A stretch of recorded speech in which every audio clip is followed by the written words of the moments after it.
శుభకార్యాలకు పూజార్ల కోసం వెతుకుతున్నారా? ఇక నుండి అవసరం లేదు. పూజారీస్.com లో అతి తక్కువ ధరలకే పూజార్లను ముందే బుక్ చేసుకోండి. వెంటనే కాల్ చేయండి. నమస్తే, వెల్కమ్ టు సుమన్ టీవీ. నేను మీ యామ్ని. ప్రస్తుతం మనతో ఉన్నారు ప్రముఖ ఆధ్యాత్మికవేత్త, ప్రముఖ జ్యోతిష్య వాస్తు పండితులు మనతో సూర్యనారాయణ శర్మ గారు ఉన్నారు. వారితో మాట్లాడదాం. నమస్కారం గురుగారు. నమస్కారం అమ్మ, శుభం బియాదు. గురుగారు, మనకి 2024 సంవత్సరంలో అసలు ధనుసు రాశి వరకు అండి ఏ విధంగా ఉంటుంది? ధనురాశి వరకు అమ్మ, అందులో మనకు చూస్తే పూర్వాషాఢ, ఉత్తరాషాఢ, మూలా నక్షత్రాలు కనబడతాయి మూడును. ఈ ధనురాశికి గత 7.5 సంవత్సరాలు 7 శని ప్రభావం ఒక రకంగా ఏడిపిస్తుంటే ఏదో తగ్గింది కదా అనుకుంటే మళ్ళా ఏదో ఒక ఇబ్బంది కంటిన్యూ అవుతుంది తప్ప అక్కడ ఆగట్లేదు.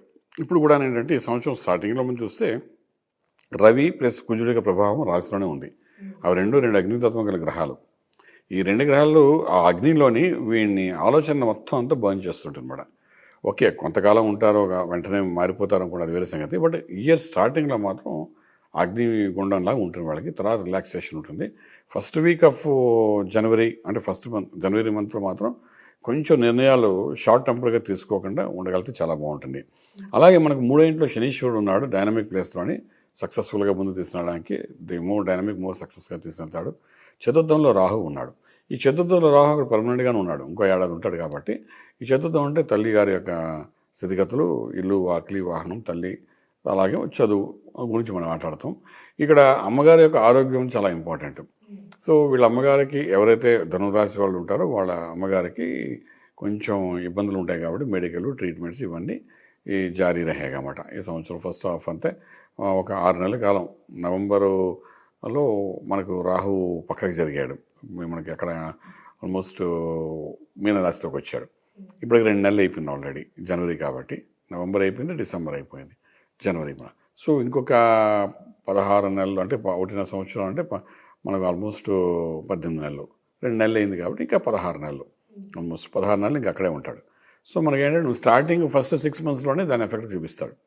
సో మదర్ విషయంలో కొంచెం జాగ్రత్త తీసుకోవాలి, ఇబ్బంది పడకుండా చూసుకోవడం అనేది చాలా ప్రాసెస్ ఉంది. తర్వాత గురుడు యొక్క దృష్టి రాశి మీద పడుతుంది. ఇది కూడా ఫస్ట్ హాఫ్లోనే మనకు కనిపిస్తుంది, మొదటి 5 నెలలు కనిపిస్తుంది. గురువు అనుగ్రహం ఉంది కాబట్టి మదర్కి విషయంలో ఏం జరిగినా, ఇంటి విషయంలో ఏం జరిగినా, కోర్టు వ్యవహారాలు ఏం జరిగినా గురుడు దృష్టి పడింది కాబట్టి అవంతా చిన్నగా కనబడతాయి. మనకు మేజర్గా మన సొల్యూషన్ వచ్చేస్తుంది అన్నట్టుగా అనిపిస్తాయి. అన్ని సమస్యలు పరిష్కారం కనబడుతున్నట్టుగా ఉంటాయి గురు దృష్టి ఉంది కాబట్టి. సో ఫస్ట్ హాఫ్లోనే ఏదైనా ఇష్యూ ఉంటే దాన్ని క్లారిఫై చేసుకుని దాన్ని సెటిల్ చేసుకోగలిగితే చాలా బాగుంటుంది. ఒక్కసారి గురు దృష్టి మారింది అని అంటే ఇవన్నీ పెద్ద ఇష్యూస్ అయిపోతాయి.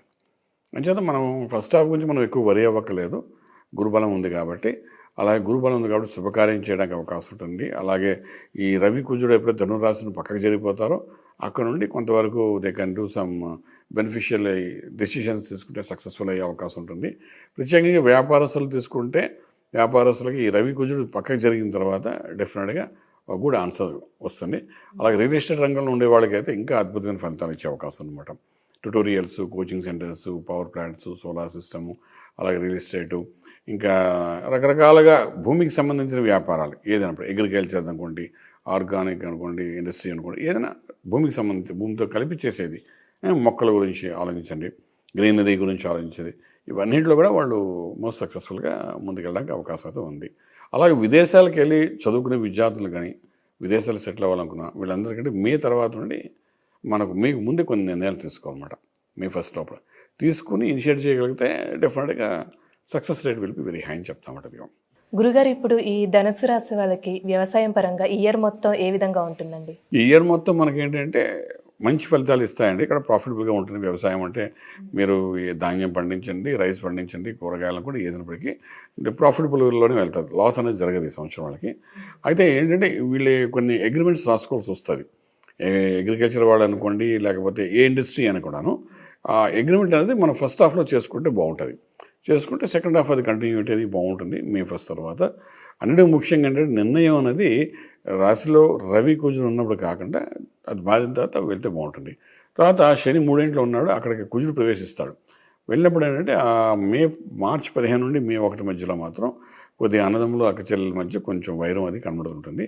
దానికి కొంత జాగ్రత్త తీసుకోవాల్సి వస్తుంది. ముందుగా చెప్తున్నాం కాబట్టి చిన్న విషయాల మీద ఎక్కువ గొడవ పడకుండా గురువుగారు చెప్పారు కాబట్టి కొంచెం జాగ్రత్త ఉండాలి అని అనుకుని వెళ్ళగలిగితే చాలా బాగుంటుంది. ఆ ఒక 45 days కుంభంలో ఉన్న 45 రోజులు కూడాను బ్రదర్స్ సిస్టమ్ మీద రిలేషన్లో కొంత స్పాయిల్ చేయడానికి అవకాశం ఉందన్నమాట. సో కొంచెం కూల్ ఉండాలేమో. అలాగే వీళ్ళు తీసుకున్న డైనమిక్ స్టెప్లో సక్సెస్ కూడా కనబడతారు. ఏదైనా నిర్ణయం తీసుకుంటే అందులో ఒక పాజిటివ్గా సక్సెస్ఫుల్ అయ్యే అవకాశం ఉంటుంది. ఎస్పెషల్లీ ఈ ఫిలిం ఇండస్ట్రీలో మనం తీసుకున్నప్పుడు ఏంటంటే వాళ్ళకి ఈ ధనురాశిలో ఉండే వాళ్ళకి స్పెషల్లీ మూలా నక్షత్రం వాళ్ళు కానీ పూర్వాషాఢ నక్షత్రం వాళ్ళకి అయితే కొంత అడ్వాన్స్లు ఇచ్చి ఏదైనా చేసుకోవాలంటే అడ్వాన్స్లు తీసుకోవడం, సంతకాలు పెట్టుకోవడం అనేది చాలా అవసరం పడుతుంది. ఎందుకంటే ఇది ఒక రకంగా చెప్పాలంటే సెకండ్ హాఫ్లోని పవర్ అనేది తగ్గుతుంది వీళ్ళకి. తగ్గుతున్నప్పుడు ఏమంటే ముందుగానే ఇప్పుడు అది చూసారు దీపం ఉండగానే ఇల్లు చక్క పెట్టుకోవాలంటారే, అలాగే ముందుగానే ఏమైనా అగ్రిమెంట్స్ ఉంటే సంతకాలు పెట్టుకుని రెడీ చేసి పెట్టుకుంటే బాగుంటుంది. అది కంటిన్యూటీ వెళ్ళిపోతారు. గురుబలంతో వచ్చింది కాబట్టి సక్సెస్ రేట్ కూడా వెరీ హైగా ఉంటుంది. గురుగారు, ఈ రాశి వారికి ఎలాంటి పరిహారం చేస్తే మంచిదండి? పరిహారాలు అంటే ఇప్పటి వరకు 7 ఏళ్ళకి 100 రకాల పరిహారాలు చేస్తున్నారండి వీళ్ళు. ఎందుకంటే ఏలినాటి శని బాగా అటాక్ చేసింది కాబట్టి. ఇప్పుడు కూడా ఏంటంటే జస్ట్ ఒక ఫస్ట్ జనవరి వదిలేస్తే ఫిబ్రవరి నుండి బాగానే ఉంటుంది.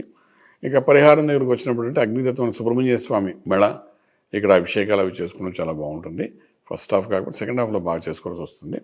మే తర్వాత నుండి చేసుకుని వెళ్తే కొంత రిలీఫ్గా ఉంటారు, సక్సెస్ఫుల్ ఉంటుంది, బ్రహ్మాండంగా ఉంటుంది. చాలా చక్కగా తెలియదు గురుగారు. ధన్యవాదాలండి. శుభం వ్యాధం.